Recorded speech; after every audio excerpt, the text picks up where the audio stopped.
وَلْتَكُن مِّنكُمْ أُمَّةٌ يَدْعُونَ إِلَى الْخَيْرِ وَيَأْمُرُونَ بِالْمَعْرُوفِ وَيَنْهَوْنَ عَنِ الْمُنكَرِ وَأُولَٰئِكَ هُمُ الْمُفْلِحُونَ. إن الحمد لله نحمده ونستعينه ونستغفره ونعوذ بالله من شرور أنفسنا ومن سيئات أعمالنا من يهده الله فلا مضل له ومن يضلل فلا هادي له وأشهد أن لا إله إلا الله وحده لا شريك له وأشهد أن محمدا عبده ورسوله أما بعد فإن خير الحديث كتاب الله وخير الهدي هدي محمد صلى الله عليه وسلم وشر الأمور محدثاتها وكل محدثة بدعة وكل بدعة ضلالة وكل ضلالة في النار. فقد قال الله تبارك وتعالى في محكم تنزيله بعد أعوذ بالله السميع العليم من الشيطان الرجيم بسم الله الرحمن الرحيم وَلَقَدْ خَلَقْنَا الْإِنسَانَ وَنَعْلَمُ مَا تُوَسْوِسُ بِهِ نَفْسُهُ وَنَحْنُ أَقْرَبُ إِلَيْهِ مِنْ حَبْلِ الْوَرِيدِ إِذْ يَتَلَقَّى الْمُتَلَقِّيَانِ عَنِ الْيَمِينِ وَعَنِ الشِّمَالِ قَعِيدٌ مَا يَلْفِظُ مِنْ قَوْلٍ إِلَّا لَدَيْهِ رَقِيبٌ عَتِيدٌ وَجَاءَتْ سَكْرَةُ الْمَوْتِ بِالْحَقِّ ذَلِكَ مَا كُنْتَ مِنْهُ تَحِيدُ وَنُفِخَ فِي الصُّورِ ذَلِكَ يَوْمُ الْوَعِيدِ وَجَاءَتْ كُلُّ نَفْسٍ مَعَهَا سَائِقٌ وَشَهِيدٌ لقد كنت في غفلة من هذا فكشفنا عنك غطاءك فبصرك اليوم حديد وقال قرينه هذا ما لدي عتيد ألقيا في جهنم كل كفار عنيد مناع للخير معتد مريب الذي جعل مع الله إلها آخر فألقياه في العذاب الشديد قال قرينه ربنا ما أطغيته ولكن كان في ضلال بعيد قال لا تختصموا لدي وقد قدمت إليكم بالوعيد ما يبدل القول لدي وما أنا بظلام للعبيد. وقال الله تبارك وتعالى في مقام آخر يرفع الله الذين آمنوا منكم والذين أوتوا العلم درجات. محترم حاضرین، دوستو، بزرگوں اور ساتھیوں، پردہ نشین اسلامی رشتے کی مائیں اور بہنیں، ہر قسم کی تعریف، حمد و ثنا، کبریائی، پاکیزگی اور بڑائی تمام مخلوقات کی بندگی کا اکیلا مستحق اللہ رب العالمین کے لیے لائق و سزاوار ہے۔ وہی پروردگار عالم ہے، اسی نے ہمیں، آپ کو اور ساری کائنات کو تخلیق بخشی ہے۔ اللہ رب العالمین کی بادشاہت سے دنیا کا کوئی کونا بھی الگ نہیں۔ اللہ رب العالمین اکیلا ہے اور تنہا ساری دنیا کی نگرانی ہر آن، ہر لمحہ اور ہر گھڑی فرما رہا ہے۔ اللہ رب العالمین کا احسان عظیم ہے کہ اس نے ہمیں اور آپ کو مسلمان بنایا، اسلام جیسی عظیم دولت سے مالا مال فرمایا۔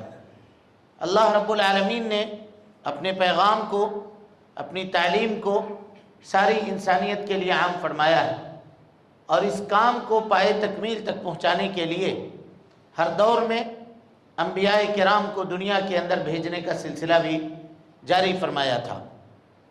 آخری نبی آخری پیغام لے کر، آخری قانون اور آخری شریعت لے کر اس دنیا کے اندر تشریف لائے، اور اس آخری نبی نے جس طرح سے اللہ رب العالمین کے دیے ہوئے آخری پیغام کو پایا تھا، ہو بہو ویسا ہی بغیر کسی کمی اور بیشی کے انسانیت کے سامنے پیش فرما دیا۔ اور اس سے بھی آگے بڑھ کر کے آپ صلی اللہ علیہ وسلم نے اپنی نبوت کی 23 سالہ زندگی میں رات اور دن کی گھڑیوں کے اندر اللہ رب العالمین کے دیے ہوئے آخری پیغام کو عملی طور پر برت کر سارے جہان والوں کے لیے قیامت تک کے لیے بطور نمونہ چھوڑ دیا۔ درود و سلام ہو اشرف المخلوقات میں سب سے افضل، قیامت کے دن کے سردار جناب محمد رسول اللہ صلی اللہ علیہ وسلم پر اللہم صلی علی محمد وعلی آل محمد کما صلیت علی ابراہیم وعلی آل ابراہیم انک حمید مجید اللہم بارک علی محمد وعلی آل محمد کما بارکت علی ابراہیم وعلی آل ابراہیم انک حمید مجید۔ حاضرین گرامی، دوستو، بزرگوں اور ساتھیوں، خطبہ مسنونہ کے بعد ہم نے قرآن مجید کی ایک آیت کریمہ تلاوت کی ہے، اسی کا مختصر ترجمہ اور اس کی تشریح آپ کے سامنے خطبے کے محدود وقت میں رکھنے کی کوشش کروں گا۔ اللہ سبحانہ و تعالی سے اس دعا کے ساتھ کہ وہ ہمیں کہنے سے زیادہ اور آپ کو سننے سے زیادہ ہم دونوں کو اس کے اوپر عمل کرنے کی توفیق نصیب فرمائے۔ آمین۔ اللہ سبحانہ و تعالی کے توفیق کے بعد روئے زمین پہ فتنوں سے بچاؤ کا سب سے بڑا ذریعہ جو ہے وہ علم ہے۔ فتنوں کے بچاؤ کا سب سے بڑا ذریعہ، سب سے پہلے تو اللہ کی توفیق ہونی چاہیے۔ اگر اللہ تعالیٰ کی توفیق نہیں ہے تو پہاڑ کے برابر بھی علم اگر آدمی حاصل کر لے تو وہ فتنوں سے محفوظ نہیں رہ سکتا ہے۔ اللہ تعالیٰ کی توفیق کے بعد سب سے بڑا ذریعہ فتنوں سے محفوظ رہنے کا یہ ہے کہ آدمی علم دین کو حاصل کرے، شریعت کا علم حاصل کرے۔ اسی کو اللہ نے کہا یرفع اللہ الذین آمنوا منکم، اللہ رب العالمین نے ان لوگوں کو بلندی عطا کی ہے، کن کو؟ جو ایمان لانے والے ہیں تم میں سے، ان کو اللہ تعالیٰ نے بلندی عطا کی ہے۔ یعنی اہل ایمان کو اللہ نے اپنی دیگر تمام مخلوقات کے اوپر بلندی دی، اور اہل ایمان میں بھی سب سے زیادہ بلندی کن کو حاصل ہوئی؟ کہ والذین اوتوا العلم درجات، جن کو اللہ رب العالمین نے علم عطا کیا ہے ان کے درجات کو اللہ نے بلند کیا ہے، ان کے درجات کو اللہ سبحانہ و تعالی نے بلند کیا ہے۔ اور اس سلسلے میں بے شمار آیتیں ہیں قرآن مجید کی، اور بہت ساری احادیث ہیں جو علم دین کی فضیلت کے اوپر دلالت کرنے والی ہیں۔ ان تمام تفصیلات کے اوپر میں آپ کو لے کر نہیں جانا چاہتا، میں یہ بتانا چاہتا ہوں کہ کس طرح سے علم دین کے ذریعے سے انسان کی حفاظت ہوتی ہے اور وہ فتنوں سے محفوظ ہوتا ہے، فتنوں سے کس طرح سے وہ بچتا ہے۔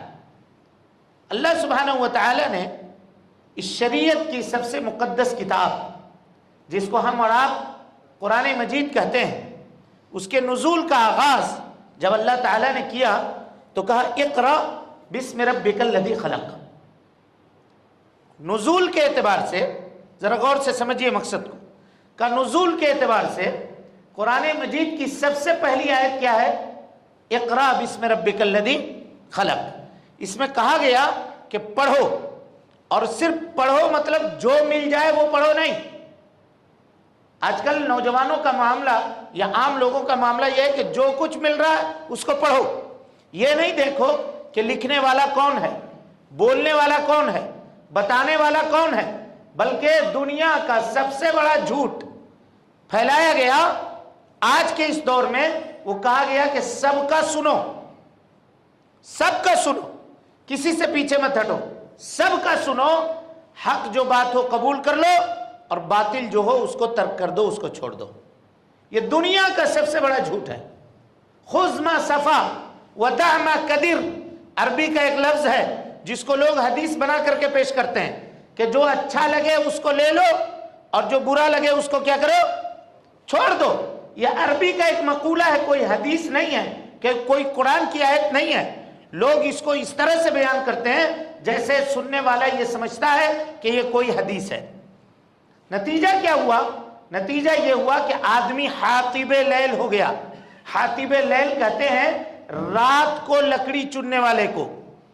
رات کی تاریکی میں اگر کوئی لکڑی چنے جنگل جا کر کے تو سانپ کو بھی لکڑی سمجھ کے اپنے گٹھری میں باندھے گا کہ نہیں باندھے گا؟ اور جب اس کو پیٹھ پہ لا دے گا تو وہ سانپ اس کے پیٹھ میں ڈس دے گا۔ کیا ہوگی اس کی حالت؟ یہ حالت ہو گئی ہماری اور آپ کی۔ اب غور کیجئے، کہتے ہیں امام مالک رحمت اللہ علیہ کے شاگرد ہیں، وہ بیان کرتے ہیں کہ مدینہ میں بہت سارے عالم تھے، امام مالک کے زمانے میں بہت سارے عالم تھے، لیکن ہم ان میں سے علم نہیں لیا کرتے تھے، ان کے پاس جا کر کے علم حاصل نہیں کرتے تھے، نہیں پڑھتے تھے ان کے پاس۔ کہا کیوں نہیں پڑھتے تھے؟ کہا اس لیے نہیں پڑھتے تھے کہ انہوں نے علم کو اساتذہ سے حاصل نہیں کیا تھا، اساتذہ سے علم نہیں سیکھا تھا، کتابیں رٹ لی تھی، کتابوں کو پڑھ لیا تھا، ادھر سے کچھ پڑھا، ادھر سے کچھ پڑھا، ادھر سے کچھ پڑھا، رات بو یابی سب اکٹھا سوکھا گیلا جمع کر لیا اور اس کو لوگوں کے سامنے بیان کرتے پھرتے تھے بڑے عالم، لیکن ہم ان کی باتوں کو لیا نہیں کرتے تھے۔ یہاں دو چیزیں ہیں نزول قرآن کے مقصد کا، دیکھیے، پہلے کہا اقرا بسم ربک الذی خلق، پڑھو اپنے رب کے نام سے پڑھو۔ اس سے یہ پتا چلا کہ وہ علم جو رب العالمین کی معرفت حاصل کروانے میں سازگار ہو، انسان کو چاہیے کہ وہ علم حاصل کرے، اسی کو علم کہتے ہیں۔ اور باقی دنیا میں جو چیزیں ہیں وہ سب کے سب فن ہیں، فن ہے۔ انجینئرنگ کیا ہے؟ فن ہے۔ ڈاکٹری کیا ہے؟ فن سے تعلق رکھتا ہے۔ اور جتنی بھی چیزیں ہیں وہ سب کے سب فن ہے۔ علم وہ ہے جو انسان کو اللہ سبحانہ و تعالی سے قریب کر دے، اسی کا حکم دیا گیا، اقرا بسم ربک الذی خلق، اس رب کے نام سے پڑھو جس نے تمہیں پیدا کیا ہے۔ اور یہ پہلی آیت ہے، اور وارد ہونے کے اعتبار سے سب سے پہلی حدیث کون سی ہے؟ نبی صلی اللہ علیہ وسلم کی زبان مبارک سے جن باتیں نکلی ہیں وہ حدیث قولی ہیں، تو قولی احادیث میں سب سے پہلی حدیث ما انا بقاری، میں پڑھنا نہیں جانتا، یہ ہے۔ جبریل نے کہا اقرا بسم ربک الذی خلق، انہوں نے کہا ما انا بقاری۔ ابن قیم کہتے ہیں کہ یہی دو ہے منتر، نسخہ، اس کو امت جب تک لازم پکڑے گی، پڑھنے میں کبھی پیچھے نہیں ہٹے، اور اگر کوئی بات معلوم نہیں ہے تو کہہ دے میں نہیں جانتا ہوں، ما انا بقاری، یہ کہہ دے کہ نہیں جانتا ہوں۔ دین کی بات میں، شریعت کی بات میں اپنی مرضی سے اٹکل پچو نہ ہاکے، جو سمجھ میں آیا، جیسا سمجھ میں آیا، فتوے کو جاگیر سمجھ کے فتویٰ نہ دیا کرے، بلکہ اگر معلوم نہیں ہے تو کہے ما انا بقاری، میں نہیں جانتا ہوں۔ اسی لیے امام مالک کہا کرتے تھے، ایک آدمی بصرہ سے سفر کر کے آیا، کہاں سے؟ بصرہ سے، امام مالک کے پاس۔ امام مالک کہاں تھے؟ مدینہ میں۔ 40 سوال لے کر کے، کتنا؟ 40 سوال۔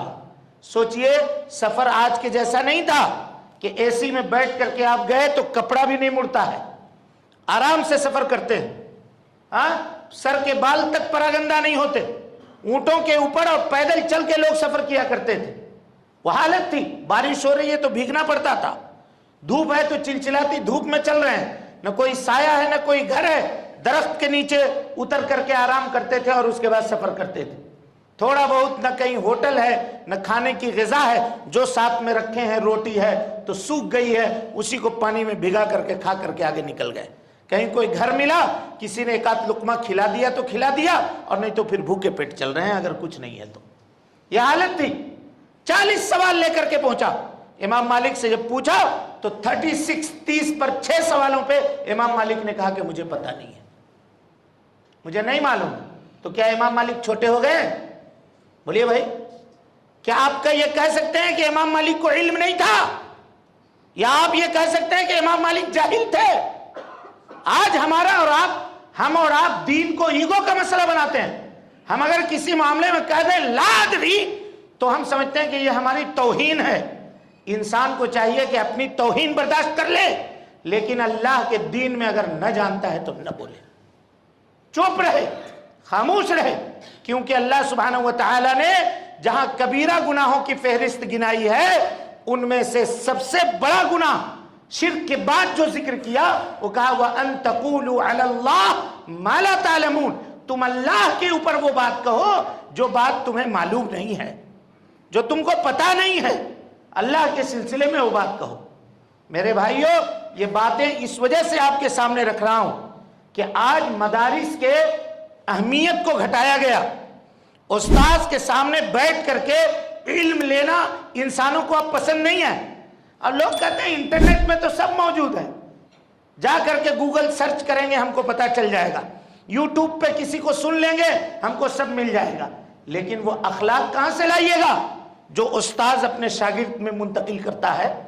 امام احمد ابن حنبل کے سامنے بیٹھ کر کے پڑھنے والے 5000 طلبہ تھے. کتنے؟ 5000 شاگرد ایک ساتھ امام احمد ابن حنبل کی مجلس میں بیٹھتے تھے، جس میں سے 500 صرف 500 حدیث لکھا کرتے تھے، باقی صرف بیٹھ کر کے سنتے تھے.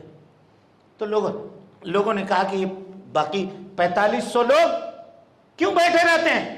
کہا یہ صرف اس وجہ سے بیٹھتے ہیں کہ امام احمد بولتے کیسے ہیں، ان کے گفتگو کا طریقہ کیسا ہے، وہ کیسے لوگوں سے بات کرتے ہیں، وہ طریقہ سیکھیں، وہ اخلاق سیکھیں.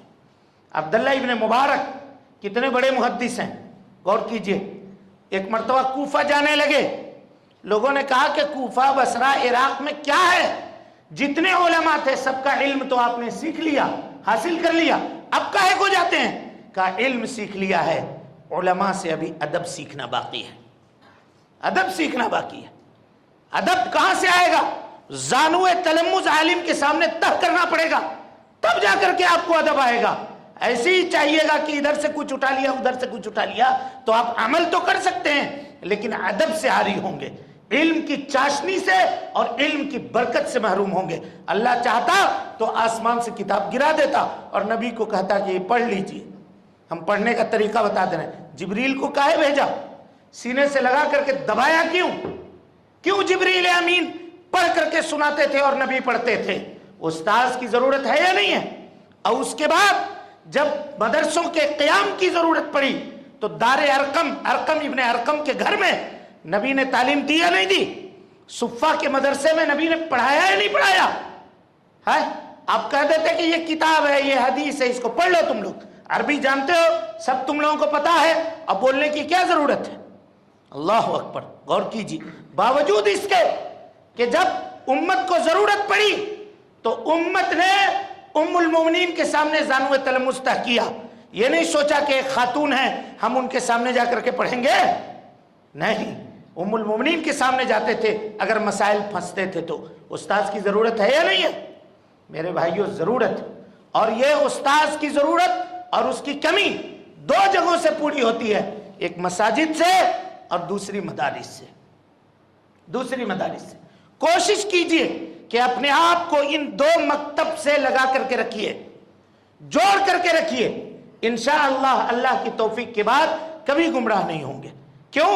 کیونکہ علم اخلاق کا ثمرہ اخلاق ہے اور اخلاق استاذ دوسروں کے اندر منتقل کرتا ہے. ایک بات آپ کو بتاتا ہوں، بڑی اچھی بات یاد آئی اور بروقت یاد آئی. امام ذہبی رحمت اللہ علیہ، ان کی کتاب ہے سیر و اعلام النبلاء، زبردست کتاب ہے سیر و اعلام النبلاء. اس میں انہوں نے جتنے بڑے بڑے علماء ہیں نا ان کی زندگی کی حالت بیان کی ہے سیر و اعلام النبلاء کے اندر. یہ ذہبی بھی بہت بڑے عالم ہیں، انہوں نے اپنی زندگی کی حالت بھی اس کے اندر لکھی ہے 4 سطر میں. کتنے سطر میں؟ 4 سطر میں. اور باقی جو علماء کی لکھی ہے وہ 16 جلدوں میں ہے، تقریباً بھی تو 8000 صفحات پہ. 8000 صفحہ کی کتاب لکھنے والا آدمی اپنی سوانح لکھ رہا ہے تو 4 سطر میں لکھ رہا ہے. کیا لکھ رہا ہے؟ ذہبی ابن فلاں ابن فلاں ابن فلاں. لوگ کہتے ہیں کہ اس نے کچھ کتابیں لکھی ہیں جو لوگوں کے لیے مفید ہے. ذہبی اپنے بارے میں زیادہ جانتا ہے کہ وہ علم عرفان کے کس مقام پر ہے. اگر ایمان اور توحید کے اوپر اس کا خاتمہ ہو گیا تو یہ بہت بڑی بات ہوگی. وآخر دعوانا ان الحمدللہ رب العالمین. یہ امام ذہبی نے اپنی سوانح لکھی ہے. دیکھ رہے ہیں آج کوئی آدمی چاہے چھوٹا ہی کیوں نہ ہو، الف بے کیوں نہ جانتے ہو، علامہ سے نیچے کہنے پہ راضی نہیں ہے. اس سے کم اگر کہیے گا تو غصہ جائے گا، ناراض ہو جائے گا. اللہ اکبر. یہی امام ذہبی امام ابو داؤد رحمت اللہ علیہ کی سوانح لکھتے ہیں. کہاں؟ سیر و اعلام النبلاء میں. سوانح مانے بایوگرافی، ان کی زندگی کے بارے میں. کہتے ہیں کہ امام ابو داؤد کے اندر جو اخلاق موجود تھے، یہ اخلاق ان کے استاذ امام احمد ابن حنبل کے پاس تھے. امام ابو داؤد کے استاذ کون ہیں؟ امام احمد ابن حنبل. اور کہتے ہیں امام احمد ابن حنبل کے پاس جو اخلاق کا خزانہ تھا یہ ان کے استاذ امام وقی ابن جراح کے پاس تھا، اور کہا وقی ابن جراح کے پاس جو اخلاق تھا کہا وہ اخلاق ان کے استاذ ابراہیم نخعی کے پاس تھا، اور کہا ابراہیم نخعی کے پاس جو اخلاق تھا وہ ان کے استاذ سفیان کے پاس تھا، اور کہا سفیان کے پاس جو اخلاق تھا وہ ان کے استاذ علقمہ کے پاس تھا، اور کہا علقمہ نے جو علم سیکھا تھا وہ حضرت عبداللہ ابن مسعود سے سیکھا تھا، اور عبداللہ ابن مسعود نے علم کس سے سیکھا تھا؟ جناب محمد رسول اللہ صلی اللہ علیہ وسلم سے، اور جناب محمد رسول اللہ نے کس سے سیکھا تھا؟ ہاں جبریل امین سے، اور جبریل امین نے رب العالمین سے اس علم کو سیکھا تھا۔ دیکھا آپ نے، یہ ایک سلسلہ ہے اخلاق کا جو سینہ در سینہ لوگوں میں منتقل چلا آتا ہے، یہ وہ مضبوط کڑی ہے جو اس امت کا خاصہ ہے، اس امت کے علاوہ کسی دوسرے کو یہ چیز حاصل نہیں ہوئی۔ کہا اس طرح سے یہ معاملات۔ اور عبداللہ ابن مسعود کون ہیں جانتے ہیں؟ کیسے ان کو نبی نے علم دیا تھا؟ اٹھائیے ترمذی کی اس روایت کو، حضرت ابوبکر صدیق ہیں اور اللہ کے نبی صلی اللہ علیہ وسلم ہیں، مکے کا زمانہ ہے، نکل گئے صحرا میں، میدان میں گئے گھومنے کے لیے، دیکھا ایک 9 سال کا یا 8 سال کا بچہ بکری چلا رہا ہے، دونوں پہنچے وہاں، ابوبکر صدیق رضی اللہ تعالیٰ عنہ نے بلایا ان کو، کہا اے بابو ادھر آؤ، تمہارے پاس کوئی بکری ہے جس میں دودھ ہو؟ ہم لوگوں کو بھوک لگی ہے بھائی، تھوڑا دودھ پینا چاہتے ہیں تمہاری بکری سے۔ کہا حضور دودھ تو ہے، بکری بھی ہے ویسی، لیکن یہ میری نہیں ہے، ہم نہیں دے سکتے، یہ کفر کا زمانہ ہے۔ اللہ اکبر، ابھی اسلام کا معاملہ نہیں ہے، ابتدائی ایام ہے، یہ ان دنوں کی بات ہے جب نبی صلی اللہ علیہ وسلم ابھی دار ارقم میں تھے، وہاں سے نکلے بھی نہیں تھے، ان دنوں کی بات ہے جہاں 4-5 آدمی اسلام کو جانتے تھے۔ اس وقت بھی عرب اتنے امانت کے معاملے میں اس قدر یہ لوگ اپنے آپ کو بنا کر کے اور سجا کر کے رکھنے والے لوگ تھے۔ اللہ نے ان کو ایسے ہی اسلام کے ہراول دستے کے لیے نہیں چنا تھا، ایسے ہی نہیں چنا تھا۔ اللہ اکبر۔ تو کہا کہ بکری، حضرت ابوبکر نے کہا کہ اچھا ایسا کرو، ایک ایسی بکری دو جس نے ابھی تک کسی بکرے کا منہ تک نہ دیکھا ہو، گابھن نہ ہوئی ہو بکری، لاؤ ایسی بکری بتاؤ۔ کہا دیکھیے وہ چل رہی ہے، لے آئیے۔ پکڑ کر لائے حضرت ابوبکر صدیق، نبی صلی اللہ علیہ وسلم نے اس کے پیٹھ کے اوپر ہاتھ پھیرا، اس کے تھن کے اوپر ہاتھ پھیرا، اور کہیں سے ایک کھوکھلا پتھر لے کر کے آئے، ترمذی کی صحیح روایت ہے، اور اس کھوکھلے پتھر میں نبی نے دودھ دو دیا، برتن نہیں تھا موجود، کھوکھلا تھا پتھر، اندر سے خالی تھا، اس میں دودھ دو دیا۔ حضرت ابوبکر نے پیا، نبی صلی اللہ علیہ وسلم نے پیا، اور تھوڑا سا دودھ عبداللہ ابن مسعود کو بھی دے دیا، وہ چھوٹا بچہ جو بکری چرا رہے تھے۔ کہتے ہیں کہ یہ منظر دیکھ کر کے، عبداللہ ابن مسعود کہتے ہیں یہ منظر دیکھ کر کے میرا دل اڑ گیا، کام کرنے میں جی نہیں لگتا تھا، شہر شام بکریوں کو لے کر لوٹتا تھا، لیکن آج جلدی نکل آیا، بکریاں عقبہ ابن معیط کے حوالے کر دی، اس کے گھر لے جا کر کے باندھ دیا، اور پتہ لگایا کہ کہاں رہتے ہیں وہ۔ کسی نے کہا کہ وہ پہاڑی کے اوپر جو گھر ہے ارقم ابن ارقم کا، وہاں ملیں گے، وہاں چلے جاؤ۔ تو وہاں گیا اور کہا یا رسول اللہ علمنی من هذا الکلام، اے اللہ کے نبی اس کلام کا علم مجھے بھی سکھا دیجئے نا جو آپ پڑھتے ہیں۔ نبی صلی اللہ علیہ وسلم نے کہا انک غلیم معلم، تو بہت ہونہار بچہ ہے، تجھ کو علم دیا جائے گا، تجھ کو قرآن کی آیتیں سکھائی جائیں گی۔ یہی عبداللہ ابن مسعود لگے رہے۔ اگر کہا ابن قیم نے کہ دو لوگوں کو دیکھو، 2 لوگوں کو مکے میں دیکھنا ہے تو ابن مسعود کو، اور مدینہ میں دیکھنا ہے تو ابو ہریرہ کو، یہی 2 لوگ لگے رہے قدموں سے۔ بات کیا ہوئی؟ بعد میں نبی نے کہا استقرأوا القرآن من 4، لوگوں 4 لوگوں سے قرآن سیکھنا۔ کس سے؟ عبداللہ ابن مسعود سے، ابی ابن کعب سے، معاذ ابن جبل سے، سالم مولا حذیفہ سے۔ کہا یہ 4 لوگوں سے قرآن کا علم جس کو چاہیے وہ حاصل کر لے۔ اور اس کے بعد ابو داؤد کی روایت ہے، کہا جس شخص کو یہ دیکھنا ہو کہ قرآن تازہ کیسے اترا ہے، ابھی نازل ہوا ہے، اس کو چاہیے کہ ابن مسعود کی قرأت دیکھ لے، ابن مسعود کی قرأت دیکھ لے۔ یہ ابن مسعود ہے، انہوں نے نبی کا اخلاق پایا تھا، اور انہوں نے اخلاق کو اپنے شاگردوں کے اندر کیا کیا تھا؟ منتقل کیا تھا۔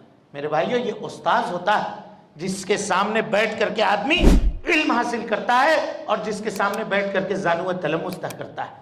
اللہ کا فضل اور اس کی توفیق نہ ہوتی اور استاذ نہ ہوتے تو آج یہ آپ کے سامنے بخاری کا نسخہ موجود نہیں ہوتا۔ امام بخاری رحمت اللہ علیہ اپنے استاذ اسحاق ابن راہویہ کے سامنے بیٹھے ہوئے تھے۔ آپ سب کو معلوم ہے اسحاق ابن راہویہ نے کہا لو جمعتم کتابا صحیحا مختصرا من سنن رسول اللہ صلی اللہ علیہ وسلم، اے کاش اتنے سارے میرے شاگرد ہیں، کوئی تم میں سے ایک کھڑے ہو جاتے اور نبی کے صحیح حدیث کا ایک مجموعہ تیار کر دیتے۔ امام بخاری کہتے ہیں فوقع ذلک فی قلبی، میرے دل میں یہ بات اتر گئی، گھر گیا سویا تو خواب میں دیکھا کہ پیارے مصطفیٰ صلی اللہ علیہ وسلم موجود ہیں اور آپ کے ارد گرد چند مکھیاں بھن بھنا رہی، اور میرے ہاتھ میں ایک پنکھا ہے، ایک مورچل ہے جس کو ہلا ہلا کر کے میں مکھیوں کو دور کر رہا ہوں۔ صبح اٹھ کر کے معبرین سے خواب کی تعبیر بیان کی، کہا انک لتذب الکذب عن رسول اللہ صلی اللہ علیہ وسلم، نبی صلی اللہ علیہ وسلم کی احادیث کے اوپر جو جھوٹ کا پردہ پڑا ہے وہ پردہ تم چاک کرو گے۔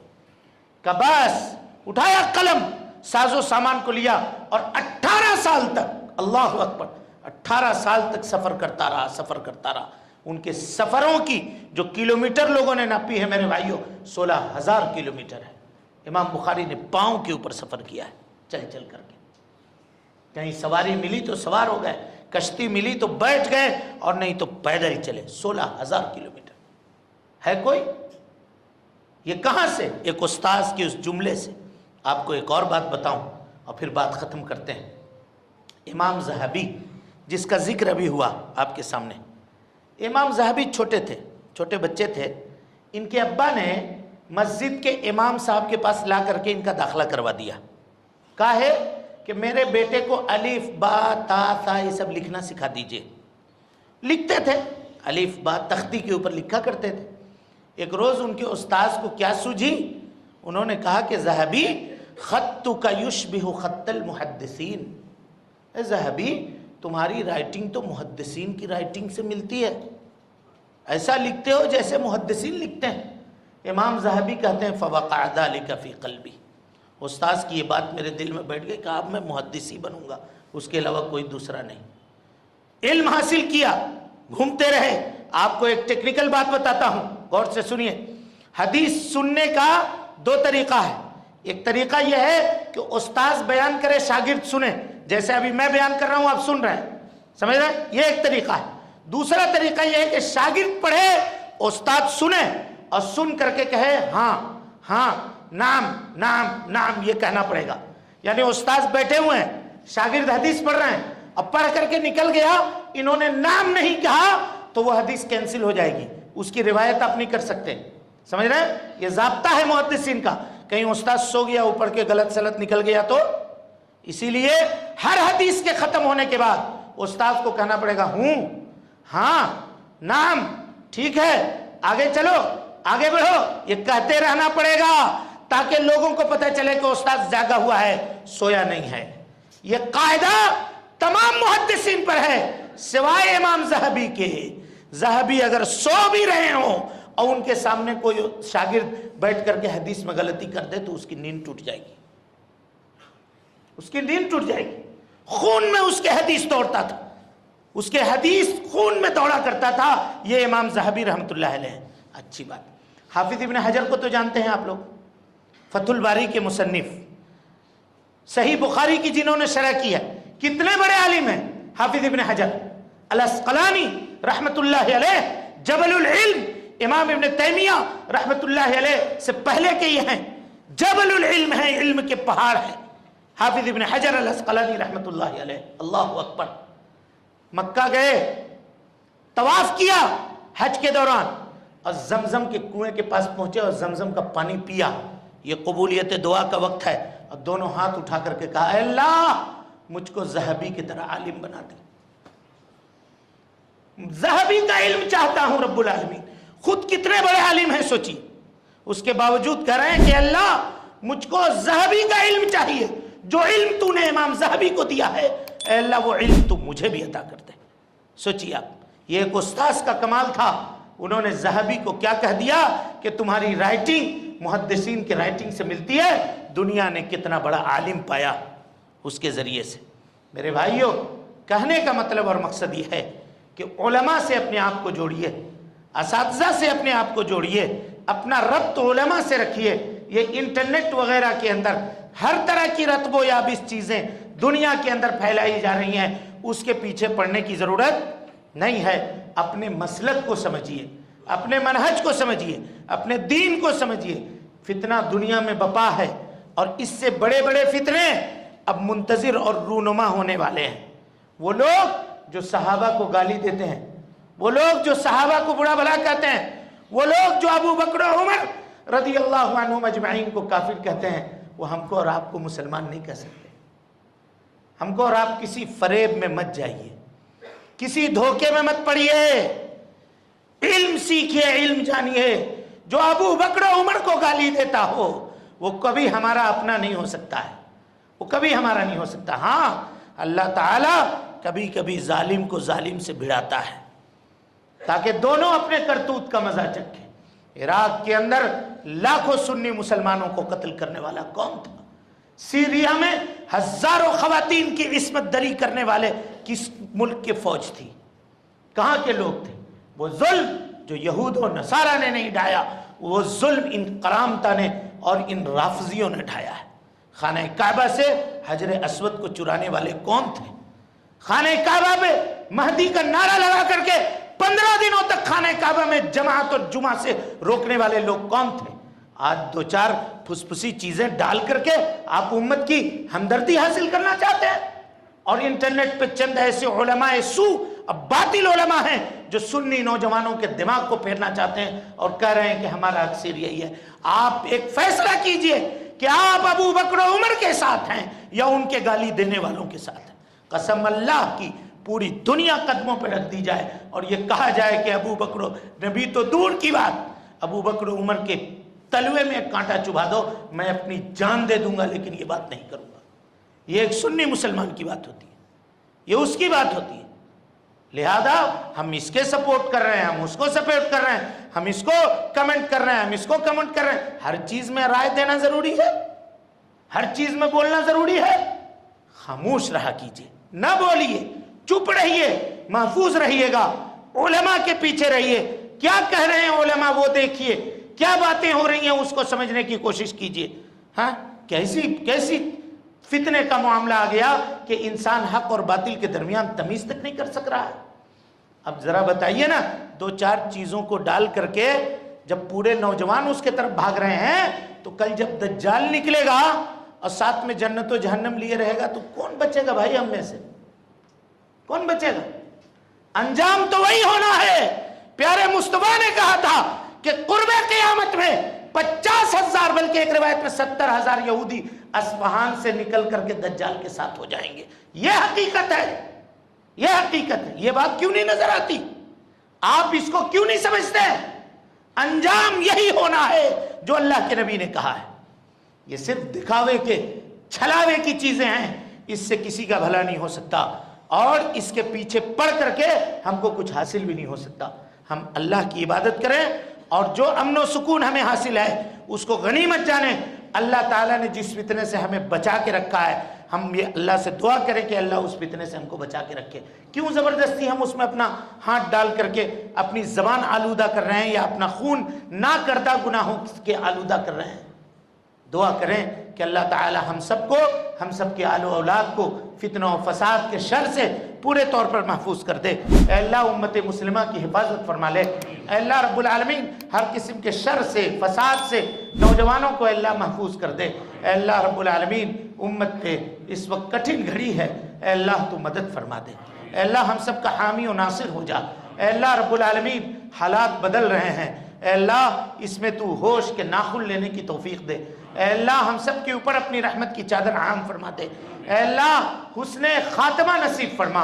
اے اللہ کلمے کے اوپر ڈٹے رہنے، جمے رہنے اور منہج سلف مسلک اہل حدیث کو ہمیشہ اپنے سینوں سے لگائے رہنے کی توفیق دے، اور اے اللہ خاتمہ بھی اسی کے اوپر ہو، اسی کلمے کے اوپر خاتمہ ہو، اس وقت دنیا سے ہماری رخصتی ہو اے اللہ جب تو ہم سے راضی ہو۔ آمین۔ اقول قولی ھذا واستغفر اللہ لی ولکم ولسائر المسلمین من کل ذنب وخطیئۃ فاستغفروہ انہ کان للأوابین غفورا۔ محترم سامعین و ناظرین، آپ تمام حضرات سے گزارش ہے کہ مرکزی جامع مسجد کے خطبات اور دروس کو اگر آپ سننا چاہتے ہیں تو اس چینل کو آپ لائک کریں، اس کو سبسکرائب کریں اور اس کو لوگوں تک پھیلانے کی کوشش کریں۔ اللہ رب العالمین ہم سب کی نیکیوں کو قبول کرے۔ وجزاکم اللہ خیرا۔